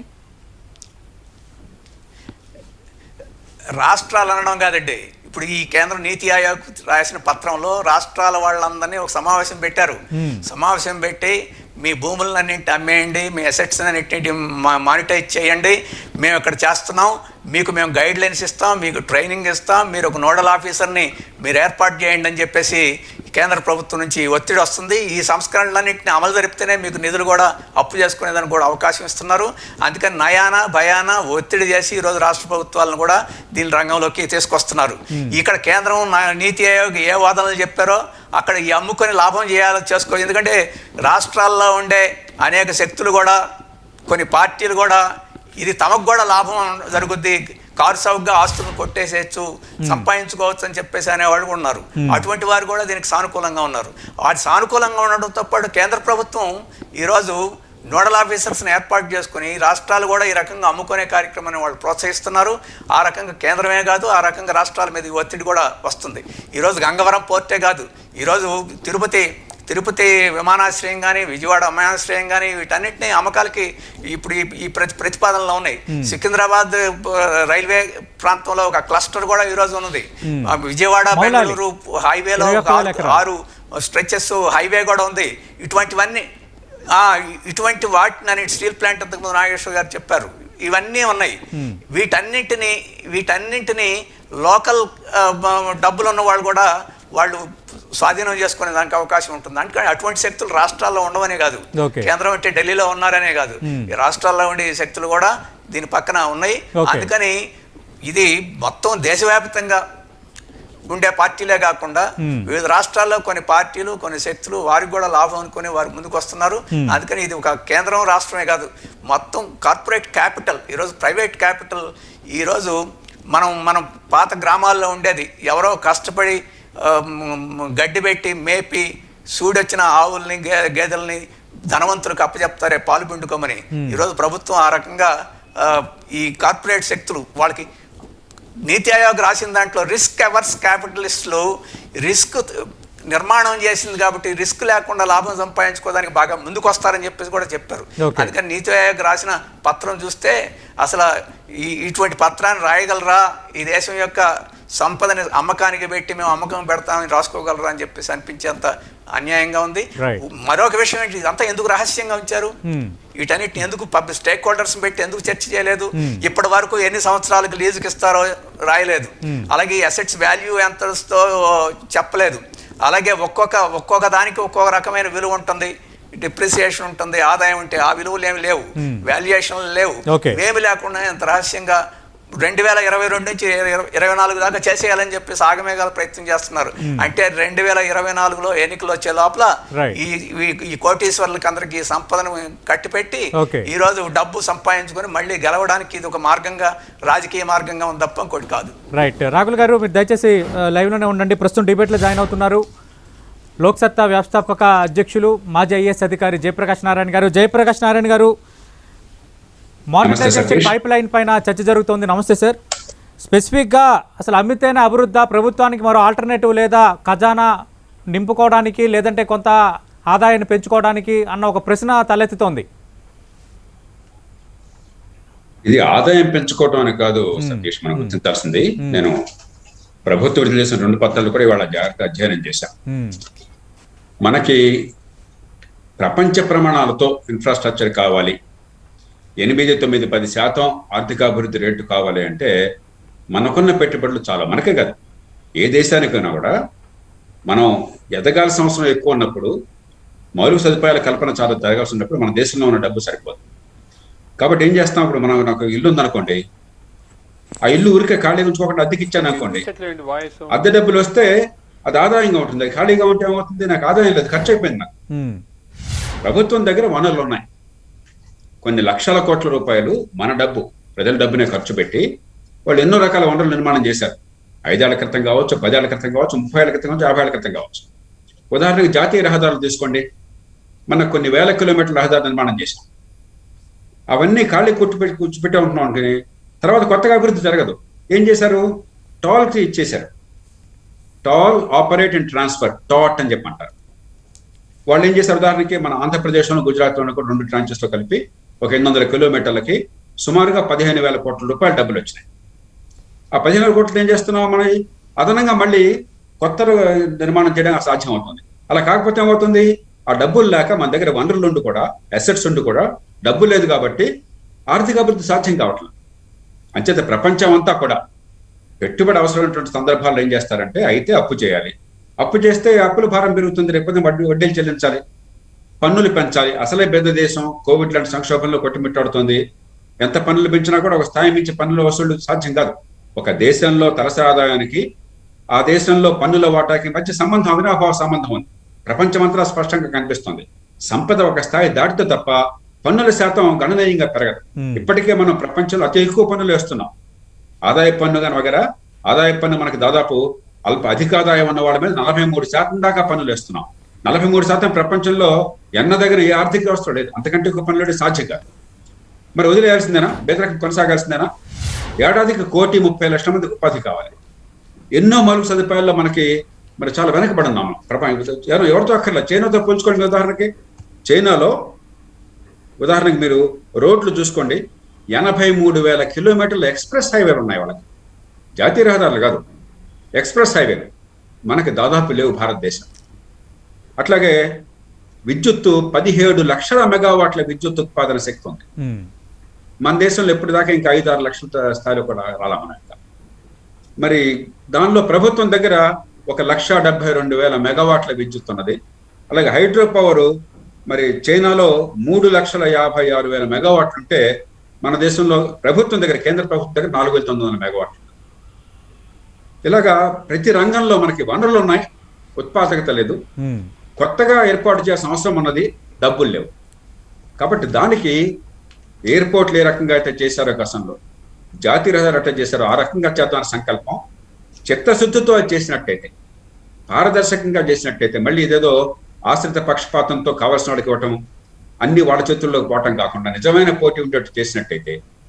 రెండోది, ఈ వనరుల్ని మళ్ళీ మీరు పప్పులు కలిపేసుకుని, పులుసులో కలిపేసుకుని మళ్ళీ సాదర ఖర్చు కట్టుకోకుండా నిజంగా మౌలిక సదుపాయాల కల్పనకి ఆర్థికాభివృద్ధి కేటాయించినట్టయితే, ఈ 2 షరతులు ఇవ్వబడినట్టయితే తప్పకుండా మనం ఆలోచించాలి. ఇప్పుడు జరుగుతుంది ఈ దేశంలో, జాతీయ రహదారుల్లో జరుగుతుంది, ఎన్నో రంగాల్లో జరుగుతుంది. అంచేత కొత్త పెట్టుబడులు ప్రోత్సహించాలి, మౌలిక సదుపాయాలు పెంచాలి అని చెప్పంటే వాళ్ళకి కావాల్సింది ఏంటి, వాళ్ళేమి 20%, 15% కోరుకోరు. ఓ 10-12% ఆదాయం కనుక వచ్చినట్టయితే వాళ్ళు చాలా సంతోషంగా ఉంటారు. ఆ భరోసా 9-10% ఉన్న చదువు బ్యాంకుల్లో డబ్బు పెట్టుకుంటే మీకు 4-5% కూడా రావట్లేదు. అంతర్జాతీయంగా 2% వస్తున్నాం. కాబట్టి పెద్ద వడ్డీ ఖర్చు లేకుండా, పెద్ద ఆదాయం ఆశించకుండా వచ్చే వాళ్ళు ఉంటారు. కాకపోతే రిస్క్ లేకుండా ఉండాలి. ఇది గ్యారంటీగా ఒక ఆస్తి ఉండాలి. జాతీయ రహదారులు నాకు రిస్క్ ఏం లేదు, ఇదేది భూసేకరణ ఇలాంటి సమస్యలు లేవు, ప్రభుత్వం ఆస్తులు. అందుకనే మన ఆంధ్రప్రదేశ్ గుజరాత్లో ముందుకు వచ్చారు, చేపట్టారు. అలాగే మహారాష్ట్రలో మరి పూణే రోడ్ని, బాంబే పూణే రోడ్ని వాళ్ళు కూడా ఈ రకంగానే బిల్డ్ ఆపరేట్ ట్రాన్స్ఫర్ కింద ఇచ్చారు. Operate and tall operate and transfer కింద దాని మీద ఒక 6-7 వేల కోట్ల రూపాయలు వచ్చినాయి. అంచేత పెట్టుబడి సేకరించడానికి ప్రజలకి నొప్పి లేకుండా ఉండటం, ప్రజల ఆస్తులు ఎక్కడికి పోకుండా ఉండడం, దాన్ని మరింత సమర్థంగా వినియోగించడం, ఆస్తులు వృధాగా పోకుండా డబ్బుల్ని సేకరించి మళ్ళీ అధికోత్పత్తికి మళ్ళీ మరో సదుపాయాలు కల్పించడం, ఆ రకంగా చేసేటైతే ఖచ్చితంగా అవసరము. ప్రపంచంలో ఈవేళ బహుశా ఒక 90-80-90 ట్రిలియన్ డాలర్, అంటే ప్రపంచం మొత్తంలో అన్ని దేశాలు కలిపి మొత్తం ఉత్పత్తి ఎంత ఉన్నదో అంతకు మించిన డబ్బు ఈవేళ పెట్టుబడుల కోసం పెట్టాల్సింది, మౌలిక సదుపాయాల కోసం. ఉదాహరణకు విద్యుత్ రంగం ఉందనుకోండి, ఇప్పటిదాకా మనకి ఈ కోల్ బేస్డ్ ప్లాంట్స్, బొగ్గు ఆధారిత విద్యుత్ లేదా గ్యాస్ ఆధారిత, మరి భవిష్యత్తు లోకంలో మనకి బొగ్గున గ్యాస్ లాభం లేదు. ఎలక్ట్రిసిటీ, ఈ సోలార్ పవర్, దాంతో స్టోరేజ్ బ్యాటరీస్ ఆ గ్రిడ్లోకి వెళ్ళాలి. టెక్నాలజీ ఉంది, కానీ దానికి బోర్డు మౌలిక సదుపాయాలు కావాలి, అది కావాలంటే డబ్బులు కావాలి. అంచేత ఈ మౌలికమైన మార్పు తీసుకొచ్చి ఆర్థిక అభివృద్ధిని ఇప్పుడు 5-6% చూస్తే చాలా గొప్ప అనుకుంటున్నాం. 9-10% తీసుకెళ్ళి, కనీసం 8% తీసుకెళ్ళి ఉపాధి కల్పించాలని చెప్పంటే పారదర్శకంగా, నిజాయితీగా ఈ వనరులు వృధాగా ఉన్న వాటిలో డబ్బును ఎట్లా సేకరించాలి, ఎలాగ దాని విలువను మనం చేకూర్చాలి, దానికోసం ప్రయత్నం అని నాకు అర్థమైంది. అది నిజంగా చిత్తశుద్ధితో చేస్తే, ఇప్పుడు ఎందుకంటే సంఖ్యలు ఎందుకు వస్తాయంటే, ఇప్పుడు మన రాష్ట్రానికి చెందినటువంటి జీవీకే గ్రూప్ ఉదాహరణకి బొంబాయి ఎయిర్పోర్టు బ్రహ్మాండంగా నిర్మాణం చేశారు, నేను చూశాను, మీరు చాలా మంది చూసుంటారు. ఢిల్లీ మన జిఎంఆర్ వాళ్ళు చేశారు. జీవీకే ఏం చేశారు, బలవంతం చేసింది విన్నంత వరకు, బలవంతం చేసి బెదిరించి అది వాళ్ళకి కావాల్సిన వాళ్ళకి కట్టబెట్టారు. అలాగే మన రాష్ట్రంలో ఉన్న పోర్టులన్నీ కూడా, తూర్పు తీర ప్రాంతంలో పోర్టులన్నీ కూడా నేను రాష్ట్ర శాసనసభలో కూడా ప్రస్తావించాను, దాంట్లో ఇప్పుడు చర్చ జరిగింది. గుత్తాధిపత్యాన్ని పెంచేసి పోనీ అది కనీసం ఈ రాష్ట్రమో ఇక్కడ వాళ్ళు ఎవరికా కాకుండా మళ్ళీ వాళ్ళకి కావాల్సిన వాళ్ళకి గుత్తాధిపత్యాన్ని కట్టబెడుతున్నారు.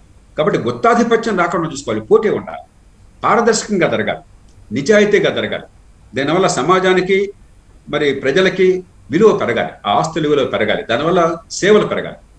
ఆ రకమైనటువంటి ఏర్పాట్లు చేసినట్టయితే తప్పనిసరిగా ఇది ఆలోచించవచ్చు. ఎందుకంటే ఒక్కసారి ఇప్పుడు తెగ నమ్ముకుని తెలంగాణలో అమ్ముతున్నారు, అమ్మడం తప్పని నేను అంటల్లా, కానీ అమ్మిన డబ్బంతా కూడా మీరు రోజువారీ సాధన ఖర్చులు పెట్టేస్తే హైదరాబాద్ నగరం కానీ తెలంగాణ రాష్ట్రంగా మౌలిక సదుపాయాలు పెరగట్లా, ఉపాధి కల్పన పెరగట్లా, ఆర్థిక అభివృద్ధి పెరగట్లా. మీ రాజకీయ అవసరాల కోసం చెప్పని ఇవాళ అమ్మేసేసి ఆ డబ్బంతా కూడా ఈవేళ ఖర్చు పెట్టేస్తున్నారు మళ్ళీ.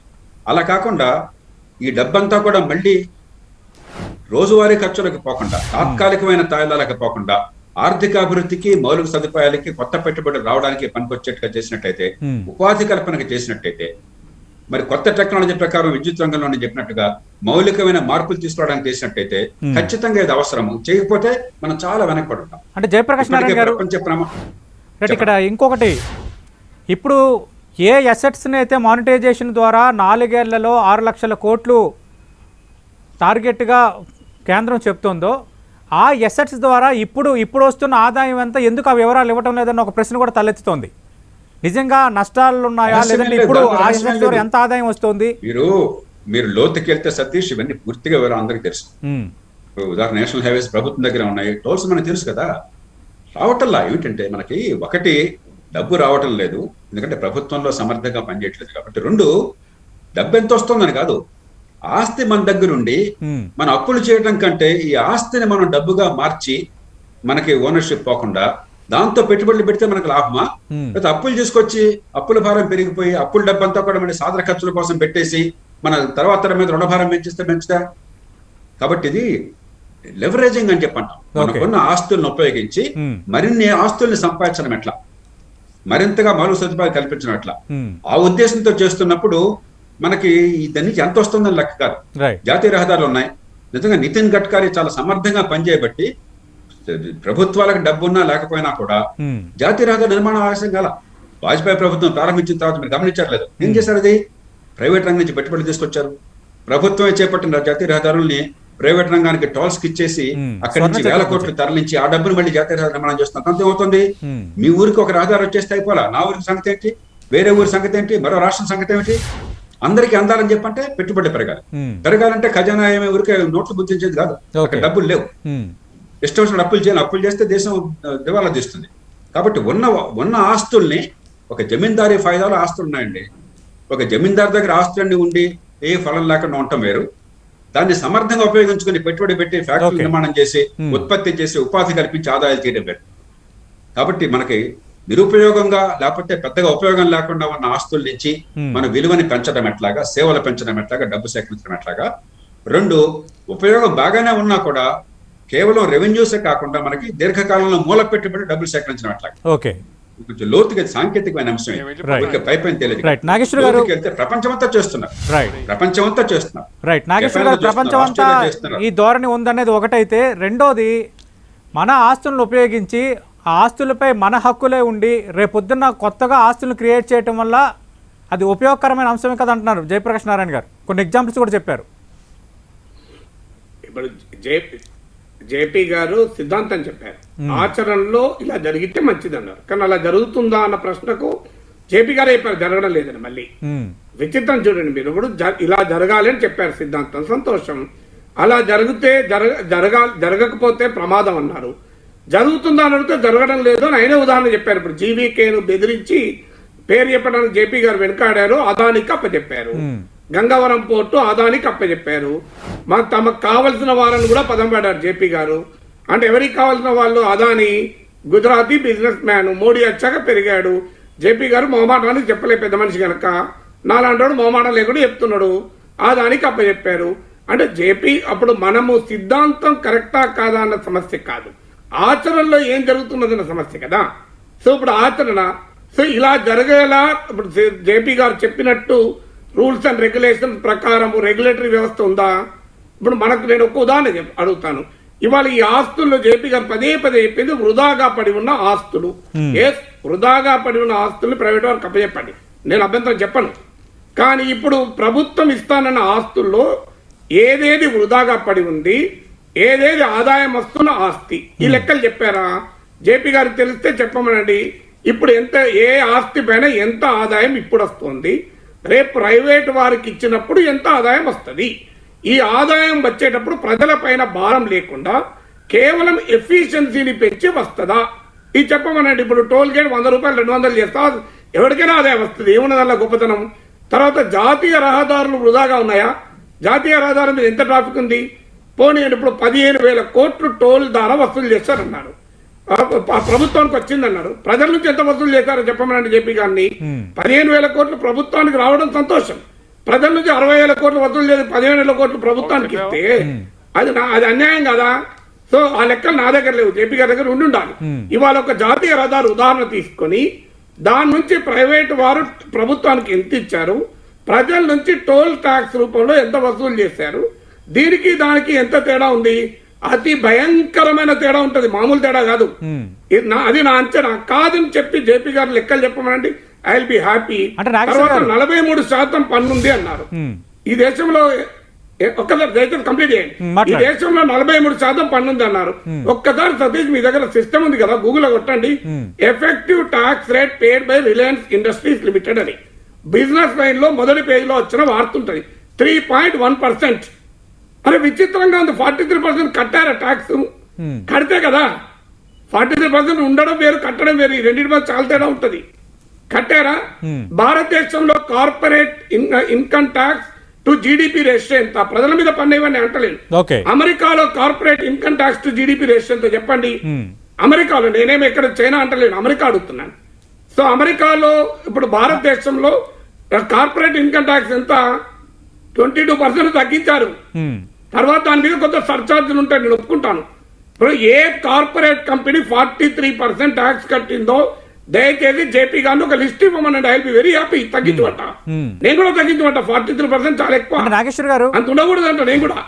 కానీ ఏ కంపెనీ, రిలయన్స్ ఎగ్జాంపుల్ చెప్పమనండి, ఇంకో పలానా కంపెనీ 43% ట్యాక్స్ కట్టిందని చెప్పమనండి. అంటే నాగేశ్వర్ గారు పారదర్శకంగా, అసలు మీకు పారదర్శకంగా ఆశ్రిత పక్షపాతం లేకుండా చేస్తే ఖచ్చితంగా దీనివల్ల ఫలితాలు ఉంటాయి అని, అవి ఉండకూడదని అన్నారు.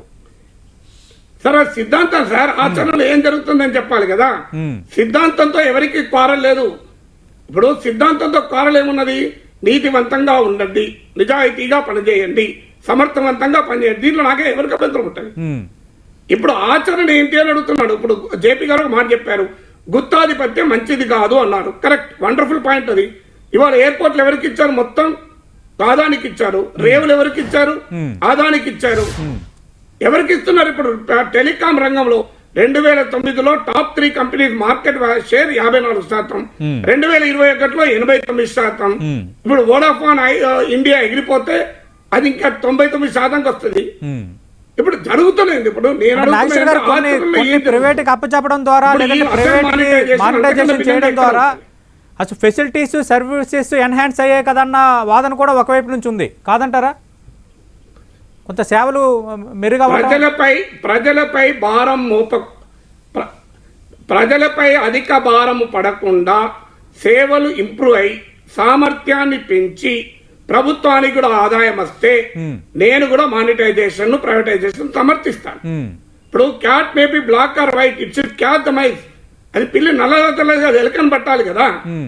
నాకేం అభ్యంతరం? ఇప్పుడు ఒక జాతీయ రహదారి ఉంది, టోల్ ట్యాక్స్ పెరగదు, ప్రభుత్వానికి డబ్బులు వస్తాయి, ఆ రోడ్ క్వాలిటీ బ్రహ్మాండంగా ఉంటుంది. అభ్యంతరం ఏంటిగా? అసలు అభ్యంతరం చెప్తాడు, పిచ్చోడైతాడు. అది ఎవరు నడుపుతుంది? ప్రభుత్వం నడుపుతుంది, ప్రైవేట్ నడుపుతుంది. టోల్ ట్యాక్స్ పెరగకుండా రోడ్ క్వాలిటీ అలాగే ఉండి 4 ఏళ్ళ రిటర్న్ అప్ చెప్పినప్పుడు కూడా రోడ్ క్వాలిటీ అలాగే ఉంటే, నేను ఒక ఉదాహరణ చెప్పాను. ఇప్పుడు జేపీ గారు సింగపూర్ లో సిగ్నలింగ్ సిస్టమ్ సబర్బన్ ట్రైన్స్ ను ప్రైవేట్ వాడికి ఇస్తే మెయింటెనెన్స్ డబ్బులు ఖర్చు పెట్టకపోతే ప్రభుత్వం తీసుకుంది. యూకే, ఫ్రాన్స్, జర్మనీ, ఇటలీలో ఇప్పటికీ కూడా bulk of railways public sector లో ఉంది. ఎందుకున్నాయి మరి అక్కడ? అది క్యాపిటలిస్ట్ ఎకానమీస్ కాదా? ఇంకోటి నేనేమంటున్నాను, వైబ్రెంట్ థ్రైవింగ్ క్యాపిటలిజం నిర్మించండి అంటున్నాను. క్యాపిటలిజం అంటే ఏంటి? మార్కెట్ కాంపిటీషన్ ఉండాలి. ప్రభుత్వ గుత్తాధిపత్యాన్ని తీసి ప్రైవేట్ గుత్తాధిపత్యం క్యాపిటలిజం కాదది, ఆలిగార్కీ అంటది. రష్యాలో జరిగింది అది. నాగేశ్వర్ గారు, నరసింహమూర్తి గారు, అంటే భవిష్యత్తులో యూజర్ ఛార్జీలు పెరగవని ప్రభుత్వం గ్యారంటీ ఇవ్వగలదా ఈ మానిటైజేషన్ ద్వారా? రేపొద్దున ఉపాధికి ఎలాంటి ఇబ్బంది రాదు, ఉపాధి కొంత కల్పిస్తామని ఏమైనా చెప్పగలదా? 3, ఈ మానిటైజేషన్ చేస్తున్న అసెట్స్ యొక్క వాల్యూ ద్వారా రేపొద్దున చేయడం ద్వారా 6 లక్షల కోట్లు లక్ష్యం చెప్తున్న ప్రభుత్వం ఇప్పుడు దీని ద్వారా వస్తున్న ఆదాయాన్ని ఎందుకు బయట పెట్టట్లేదు అన్నది ఇందాక రాఘవుల్ గారు ప్రస్తావించారు, ఇప్పుడు నాగేశ్వర్ గారు ప్రస్తావిస్తున్నారు. నేను కొన్ని ఆన్సర్స్ చెప్తానండి. ఇందాక నుంచి వింటున్నాను, దానికి కూడా కొన్ని క్వశ్చన్లు వేశారు నాగేశ్వర గారు. మళ్ళీ జేపీ గారు చెప్పిన దానికి నేను ఆన్సర్స్ చెప్తాను. నెంబర్ 1, క్రాస్ సబ్సిడీ పోతుంది అని ఒక మాట చెప్పారు. దీనికి ఎయిర్పోర్ట్ సెక్టార్ ప్రైవేటైజేషన్లో 40% of revenue gross goes to government అండి. 40% of revenue and 36-40 basing of the bidding. తర్వాత 40% of the revenue commercial goes to cross subsidy to the user development fee. అంటే ఫర్ ఎగ్జాంపుల్ మీరు ఎయిర్పోర్ట్కి వెళ్ళారనుకోండి, అక్కడ షాపులో ఏమన్నా రెస్టారెంట్లో ఏమన్నా తిన్నారనుకోండి ఎయిర్పోర్ట్లో, దానిలో వచ్చే ఇన్కమ్లోంచి వచ్చిన రాయల్టీలో 40% క్రాస్ సబ్సిడీ అవుతుంది, అంటే మెయింటెనెన్స్కి పోతుంది. సో దిస్ ఈజ్ ఇవాళ యూడిఎఫ్ పెరగకుండా ఉండటానికి ఎయిర్పోర్ట్ సెక్టార్లో కాను రెగ్యులేటరీ వ్యవస్థ సరిగ్గా ఉంది, ఆ బిల్డింగ్ టర్మ్స్ కండిషన్స్ బాగున్నాయి. సో క్రాస్ సబ్సిడీ లేదన్నమాట. ఏదైతే హాస్పిటల్ ఇప్పుడు మీకు ప్రైవేటైజ్ అవుతున్నాయో అక్కడ ఈడబ్ల్యూఎస్ స్కీమ్ ఉంది. ఈడబ్ల్యూఎస్ ఎకనామిక్ వెహికల్ సెక్షన్స్, అక్కడ 25% of the revenue are patients have to be treated free. ఏది గవర్నమెంట్ హాస్పిటల్ కనుక ఒకటి కనుక ప్రైవేటైజ్ అవుతే అందులో 25% ఫ్రీ పేషెంట్స్ ఇవ్వాలని ఉంది. చాలా స్ట్రిక్ట్గా మానిటర్ చేస్తారు. ఢిల్లీలో చాలా గవర్నమెంట్ హాస్పిటల్స్ ల్యాండ్స్ ఇచ్చారు ప్రైవేట్ హాస్పిటల్కి, చాలా స్ట్రిక్ట్గా మెయింటైన్ చేస్తారు. 25% ఇద్దరు గవర్నమెంట్ చేసింది, ఇప్పుడు కేజ్రీవాల్ గవర్నమెంట్ చేస్తోంది. సో దేర్ఫోర్ ఈ క్రాస్ సబ్సిడీ లేదు అన్నది తప్పండి, అది తప్పది. అంటే సెక్టార్లలో క్రాస్ సబ్సిడీ ఇస్తారు. అంటే ఐ రిక్వెస్ట్ నాగేశ్వరరావు గారు, Raghav to take balanced view. అంటే ఏమిటంటే మొత్తం బ్రష్ చేసి వద్దంటే కష్టం, అది చేయటం వల్ల చాలా మంచిది దేశానికి. మనం ప్రైవేట్ సెక్టర్ ఏది వద్దన్నాం 80లో 90లో, కానీ we have seen that we have created we are in surpluses every product. ఏమండి నేను మీకు ఆన్సర్ చెప్తానండి, ఆన్సర్ చెప్తాను.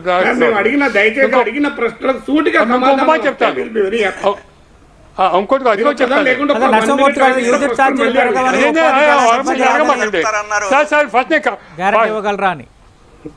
ఒక్క నిమిషం అండి. అది చెప్తా ఆగండి. నాకైతే అర్థం కాలేదు. ఒక్క నిమిషం మీరు అడిగిన ప్రశ్నకు సమాధానం నేను చెప్పనివ్వండి, మళ్ళీ అడగండి. ఉపాధి ఇంకోటి రెగ్యులేటరీ ఏమంటే రెగ్యులేటరీ సిస్టమ్ బాగుపడితే కానీ మనం చేయకూడదని కాదు. రెగ్యులేటరీ సిస్టమ్ అది కంటిన్యూస్ ప్రాసెస్, ఎక్కడెక్కడ వీక్నెస్ ఉందో స్ట్రెంగ్తన్ చేస్తూ పోవాలి. ఒక ఐడియల్ స్టేట్ అంటే ఉండదు. ఇది కంటిన్యూస్ వేర్ ఫ్లాస్ అదే you to strengthen regulatory system. 2 competition commission ఉంది ఇండియాలో. ఇలాంటి మొనోపోలిస్టిక్ పోకర్లు పోకుండా కాంపిటీషన్ కమిషన్లో అప్రూవల్ తీసుకోవాలి ముందు ఎక్విజిషన్స్ అవ్వాలంటే. మరి గంగవరం పోర్ట్ ఇచ్చినప్పుడు I do not know whether they have taken approval or not. Krishnapatnam Gangavaram అదానికి ఇచ్చినప్పుడు అప్రూవల్ తీసుకోవాలి. I don't know whether approval కోసం స్టేట్ గవర్నమెంట్ అడిగిందా లేదా. ఇన్సిస్ట్ చేయకుండా అమ్మకూడదు రేపు. So the competition commission is they where many major company acquisition has to be approved by the share holding change. సిద్ధాంతం చెప్తున్నారు, ఆచరణలో ఏం జరుగుతుందో చెప్పండి దయచేసి. అదే ఆచరణ ఉంది సార్. సోలార్ పవర్ ఉందండి. We have created what in amount of capacity of solar and wind power. Private sector లేకపోతే గవర్నమెంట్ ఎక్కడ చేయగలరు? సోలార్ పవర్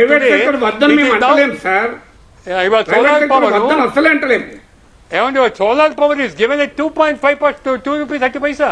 ఇవాళ సోలార్ పవర్ ఇస్ గివెన్ ఇప్పుడు ఇప్పుడు రాంగ్ చర్చను డైవర్ట్ అవుతుంది సతీష్ గారు. మీరు అడిగిన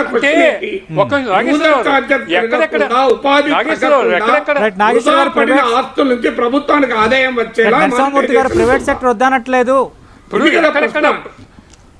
కానీ ఆచరణలో ఎదురయ్యే ఈ సమస్యలకు ఎలా అడ్రస్ చేస్తారన్నది మా ప్రశ్నని రాఘుల్ గారు నాగేశ్వర్ గారు అడుగుతుంది. ఏమండి ఆచరణలో అయిన తప్పులకి రెగ్యులేటరీస్ మనకి కోర్ట్స్ ఉన్నాయి, మనకి పబ్లిక్ ఫారం ఉంది, అవర్స్ వైబ్రెంట్ డెమోక్రసీ. మరి ఇఫ్ ఏమన్నా తక్కువ వస్తే కాంపిటీషన్ కమిషన్కి వెళ్ళండి, కోర్టుకి వెళ్ళండి వై ఇది తప్పైందని. So there are ways and means to regulate and to correct the system. అంతే తప్ప దాన్ని అది ఉంది కదా అని చెప్పి చేయొద్దంటే తప్పు అంటున్నా నేను. మీకు తేడా వస్తే ఇవాళ గంగవరం పోర్ట్ ఇచ్చారు తప్పంటే you ask competition commission, you go to the high court and question them. So దానికోసం ఆపడం తప్పు అంటున్నా నేను. The point is something happen wrong, you stop them. They are suppose to take competition commission. అదే కనుక నేను అమ్మితే ఎవరికైనా షేర్ క్యాపిటల్ మ్యాక్స్ లో డైరెక్టర్ నేను, వాళ్ళు ఎవరికైనా అమ్మాలంటే కాంపిటీషన్ కమిషన్ అడిగి పర్మిషన్ అడుగుతారు. వై గవర్నమెంట్ అడగలేదు? సో గవర్నమెంట్ ఎవరికైనా వచ్చా అమ్మేయచ్చా? But there are some rules and regulations అవి ఫాలో కాకపోతే it has to be questioned in court of law. Right Satish గారు, నాగేశ్వర్ గారు, సతీష్ గారు దయచేసి సతీష్ గారు సార్, ఈ చర్చ ఫలప్రదంగా ఉండాలి అంటే తాత్విక చింతన, సైద్ధాంతిక ఆలోచన దీనివల్ల ఉపయోగం లేదు. ఒకవైపు ఏమో రెగ్యులేటరీ వ్యవస్థ మొత్తం ఫెయిల్ అయిందని 10 నిమిషాల కింద అన్నారు నరసింహమూర్తి గారు. మొత్తం లేదండి, సారీ మీరు మిస్ప్రింట్ చేసి మొత్తం వల్ల రెగ్యులేటరీ వ్యవస్థలో ఫెయిల్ అయింది. కొన్ని చోట్ల ఫెయిల్ అయింది. మొత్తం కొన్ని చోట్ల ఫెయిల్. ఒక 2 నిమిషాలు టైం ఇస్తే జేపీ గారైనా నరసింహమూర్తి గారైనా సమాధానం చెబితే ఐ విల్ సపోర్ట్. నేనేమంటున్నాను, నేను అడుగుతున్నది ఒకటి 1.1 వృధాగా పడి ఉండి ప్రభుత్వానికి ఆదాయము రాని ఆ ప్రభుత్వ ఆస్తుల్ని మాత్రమే మానిటైజ్ చేస్తే అభ్యంతరం లేదు. ఇప్పుడు మానిటైజేషన్ కు పెట్టిన ఆస్తుల్లో అలాంటి ఆస్తులు ఏవి, ఆల్రెడీ ఆదాయాలు వస్తున్న ఆస్తులు ఏవి? దయచేసి జేపీ గారికి నరసింహమూర్తి గారు చెప్పాడు. 1. 2, ఇప్పుడు మానిటైజేషన్ చేస్తున్న ఆస్తుల ద్వారా 1,50,000 కోట్లు ఆదాయం తెచ్చుకుంటుంది ప్రభుత్వం. ప్రస్తుతం ఎంత వస్తుంది చెప్పండి. ప్రస్తుతం ఇంతకన్నా ఎక్కువ వస్తే సంతోషం. 3, ప్రజలకు యూజర్ ఛార్జెస్ పెరగకుండా, ఉపాధి తగ్గకుండా ఈ ఎఫిషియన్సీని మాత్రమే పెంచి చేస్తారన్న గ్యారంటీ ఎక్కడ రాసి ఉంది? జరిగిన ఉదాహరణలు చెప్పండి. 3. 4, ఈ ఆస్తులు డిప్రిసియేషన్ కాకుండా దాని మెయింటెనెన్స్ అప్ కీప్ సరిగా లేకపోతే 6 లక్షల కోట్లు మళ్ళీ వాటిని బాగు చేసుకోవడానికి 8 లక్షల కోట్లు ఖర్చు పెట్టాల్సి వస్తుంది. 5, ఇప్పుడు జేపీ గారు 43% అన్నారు. ఏ బ్యాలెన్స్ షీట్ అని ఒక్కటి చూపెట్టి ఫలానా కార్పొరేట్ సంస్థ అంబానీ అదానీ ఎవరో 43% ట్యాక్స్ కట్టిన ఉదాహరణ చెప్పమనండి. బ్యాలెన్స్ జేపీ గారు రెస్పాండ్ అవుతున్నారు. జయప్రకాష్ నారాయణ గారు. సతీష్ సార్, 43% ఆదాయ పన్ను అధిక ఆదాయం ఉన్న వాళ్ళకు ఉంది. వారికి తెలియకపోతే తెలుసుకోమని చెప్పండి దయచేసి. ఆదాయ పన్ను సర్ఛార్జీలు కలిపితే ఇవాళ 37% ఉందిగా, సర్ఛార్జీలు రావడం లేదు. అది కాదు. నేను ఆదాయ పన్ను అని చెప్పాను. ఉమ్, మనం ఊరికే ఏదో వక్రీకరించొద్దు మాటలు. రెండోది మౌలికమైన విషయం పక్కన పెడుతున్నాం. మనకి ఈవేళ అంకెలు కావాలంటున్నారు కదా, మళ్ళీ ఇంకొకసారి చెప్తాను. 83,000 కిలోమీటర్ల ఎక్స్ప్రెస్ హైవేలు చైనాలో ఉన్నాయి, భారతదేశంలో 0. రోడ్లు మీరు చైనా గురించి మాట్లాడుతున్నారు, అవన్నీ ప్రభుత్వం చేతుల్లో మన ఉన్నాయి, దేశానికి ప్రైవేట్ చేతుల్లో రైల్వే లేవండి. చూసినట్టయితే మన దేశం మొత్తంలో 67,956 కిలోమీటర్లు రూట్ లెంగ్త్ ఉన్నది, 1,20,000 కిలోమీటర్లు మొత్తం ట్రాక్ ఉన్నది. చైనాలో 2,65,000 కిలోమీటర్లు ఉన్నది, దానిలో 83,000 డబుల్ ట్రాక్, 1,00,000 కిలోమీటర్ల పైగా ఎలక్ట్రిఫైడ్, సార్ ఆ ఇందాక నేను గణాంకాలు చెప్పిన అడగలేదు 85,000 ఏమో చెప్పారు. అదనంగా డబుల్ ట్రాక్ ఉన్నది, హై స్పీడ్ ఉన్నది. ఆయిల్ అండ్ గ్యాస్ చూసుకున్నట్టయితే మన దేశం మొత్తంలో 2,000 కిలోమీటర్ల పైప్ లైన్ ఉన్నది ప్రభుత్వం దగ్గర. ఉమ్, చైనాలో 20,000 కిలోమీటర్లు మనకున్నది, చైనాలో 54,000 కిలోమీటర్లు ఉన్నది. మనకు ఆయిల్ పైప్ లైన్ 4,600 కిలోమీటర్లు మనకుంటే చైనాలో 21,000 కిలోమీటర్లు ఉన్నది. ఆప్టికల్ ఫైబర్ నెట్వర్క్ మనకు 5,25,000 కిలోమీటర్లు ఉంటే చైనాలో 3,75,00,000 కిలోమీటర్లు ఉన్నది. పోర్ట్స్ మన ప్రభుత్వంలో 12 పోర్ట్ ట్రస్టులు మొత్తం కలిపితే మనం హ్యాండిల్ చేసే కెపాసిటీ మనకున్నది 153 కోట్ల టన్నులు అయితే, చైనాలో ఒకే ఒక్క పోర్ట్ 120 కోట్లు ఉన్నది. వాళ్ళ పోర్ట్ కెపాసిటీ 10 పోర్టులకి 4,440 కోట్ల టన్నులు ఉన్నది. మీరు దాన్ని పిక్చర్లో తీసేస్తే వెళ్ళిపోతా. కంటైనర్స్ చూసినట్టయితే మనది 2 కోట్ల కంటైనర్లు కూడా మనం హ్యాండిల్ ఆ గణాంకాలు అడగలేదు చైనాలో కేపీ గారు. 23 కోట్ల దయచేసి sorry to disturb you. Satish ఆ గణాంకాలు అడగలే. మనం దీని నుంచి దానికి వెళ్ళాలా వద్దా? సతీష్ ఓకే. దానికి నేను ఒక వెళ్ళాలంటే విషయం మన దగ్గర చెప్తాను. పెట్టుబడి కావాలి. ఆ పెట్టుబడుల్ని ఉమ్. అతి తక్కువ అంటే భారంతో జయప్రకాష్ నారాయణ గారు చైనాలో సమర్థంగా ఎక్కువగా వినియోగించి- ప్రభుత్వ చేతుల్లో ఉన్నాయి అంటున్నారు రాఘుల్ గారు. నాకు అర్థం కదా ఏం చెప్తున్నా ఉన్నాయి. ప్రభుత్వ చేతుల్లో అంటే ఇప్పుడు ఆయన చెప్పిన అయితే మౌలిక రోడ్లు, రైల్వేలు, ఎలక్ట్రిసిటీ, 83,000 స్కూల్స్ ఇవన్నీ అవునండి. ప్రభుత్వ రంగం చేతుల్లో ఉన్నాయి, కానీ, అవి రైల్వేస్ ప్రైవేట్ కానీ, రంగంలో లేవు. కానీ- లేవండి. మనకు కనీసం 5 ఏళ్లలో 1,10,00,000 బుల్లెట్ ట్రైన్స్ కానీ, కావాలి. ఒక్క టెలికమ్యూనికేషన్స్ మౌలిక సదుపాయాల కానీ. కోసమే. 5 ఏళ్లలో మీరు చెప్పండి, తలకిందులు తపస్సు చేసి చైనాలో మీరు ప్రైవేట్ రంగం 11 అంటే చెప్పండి. మ్యానుఫ్యాక్చరింగ్ సెక్టర్ 11 లక్షల కోట్ల రూపాయల డబ్బులు 5 ఏళ్లలో మనకు కావాలి. వచ్చే 20 ఏళ్లలో కనీసం ఈ దేశంలో ఒక 5 జయప్రకాష్ కోట్ల నారాయణ గారు రూపాయలు మీరు ఒక ఖర్చు విషయం పెట్టకపోతే చైనా తోటి మన పిల్లల పోలుస్తున్నారు, భవిష్యత్తు అది నరకం అంతే. పోలిక సక్రమంగా లేదు. ఇప్పటికే మీకు తెలుసో లేదో 49 దేశాల్లో 49 పెద్ద దేశాలను మీరు చూస్తున్నట్టయితే ప్రతి రంగంలో రైల్వేలు కావచ్చు, రోడ్లు కావచ్చు, మంచినీళ్లు కావచ్చు, మౌలిక సదుపాయాలు, విద్యుత్ కావచ్చు, ప్రతి రంగంలో Okay. అట్టడుగు 5 స్థానాల్లో పాకిస్తాన్, బంగ్లాదేశ్, నైజీరియా సరసన ఉన్నాం. Right. తెలుసుకుందాం మనం. సతీష్ నైజీరియా గారు, లాగానే సతీష్ ఉండాలా, గారు. రైట్. పాకిస్తాన్ లాగానే ఉండాలా? సతీష్, నేను ఒక మనం ఈ మాట దేశంలో చెప్తాను. Right. మన పిల్లలు ఏ రకం కొనుగోలు అభివృద్ధి కావాలి, దానికి పెట్టుబడి కావాలి, సతీష్. దానికి వనరులు కావాలి. జయప్రకాష్ వనరులు నారాయణ గారు ఏ రూపంలో ఒకసారి చేస్తాం? రాఘుల్ గారు ఒక ప్రశ్న పనులు అడుగుతున్నారు. చేద్దాం. ఇంకొక మాట, వారు ట్యాక్స్ గారు. అంటున్నారు. Hmm. నేను ఇందాక సతీష్ గారు, చెప్పాను వ్యవసాయం. నాగేశ్వర గారు ఒక్క నిమిషం, దయచేసి నాగేశ్వర గారు ఒక్క నిమిషం. నన్ను చెప్పనివ్వండి. Right. ప్రేక్షకులు చాలా మంది పాపం రాఘుల్ గారు ఒక్క తెలియదు నిమిషం కదా, సార్, ఏమైనా దయచేసి. ఉంటారో రాఘుల్ గారు. చెప్పేస్తే ఎట్లాగా? మీ- ఒక దేశంలో తలసరి ఆదాయానికి పన్నుల వసూళ్లకి మధ్య సంబంధం ఉంటుంది. ఉమ్, ఓటేశ్వరుడు ఇచ్చిన పన్నులు సామాన్యులు ఇవ్వలేడు. అత్యధికులు బేదలుగా ఉన్న దేశంలో, తలసరాదం తక్కువ ఉన్న దేశంలో అమెరికా లాగా, లేకపోతే బ్రిటన్ లాగా, నార్వే లాగా ఉండదు. ఓ చైనా లాగా ఉంటుంది. ఒక మధ్యతరగతి చైనా 21% ఉంటే మన దేశంలో 18% ఉండదు. మనకంటే చైనా 5 రెట్లు సంపదే.